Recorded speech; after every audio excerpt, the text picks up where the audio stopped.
উৎকর্ষ বাংলা মালদার একটি কেন্দ্রে প্রশিক্ষিত মহিলাদের হাতে সার্টিফিকেট তুলে দেওয়া হলো শনিবার দুপুরে। মহিলাদের স্বনির্ভর করার লক্ষ্যে মুখ্যমন্ত্রীর অনুপ্রেরণায় উৎকর্ষ বাংলা কেন্দ্রের মাধ্যমে টেলারিংয়ের প্রশিক্ষণ দেওয়া হয় বিনামূল্যে। ৯৮ দিন প্রশিক্ষণের পর সরকারি নিয়মে মহিলারা দেন পরীক্ষা। এরপর তাদের হাতে তুলে দেওয়া হয় সার্টিফিকেট। পরবর্তীতে মহিলারা জেলা শিল্প কেন্দ্রের মাধ্যমে মহিলাদের হাতে সেলাই মেশিন তুলে দেওয়া হয়। শনিবার একটি অনুষ্ঠানের মধ্যে দিয়ে মালদা শহরের মহেশমাটি এলাকায় প্রশিক্ষণ কেন্দ্রে ৪০ জন মহিলাদের হাতে তুলে দেওয়া হয় সার্টিফিকেট। উপস্থিত ছিলেন ইংরেজবাজার পৌরসভার চেয়ারম্যান কৃষ্ণেন্দু নারায়ণ চৌধুরী, স্থানীয় কাউন্সিলর শুভময় বসু সহ অন্যান্য আধিকারিকরা।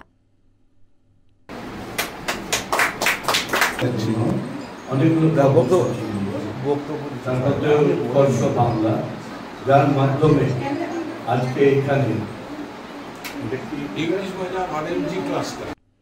মালদা টুডে।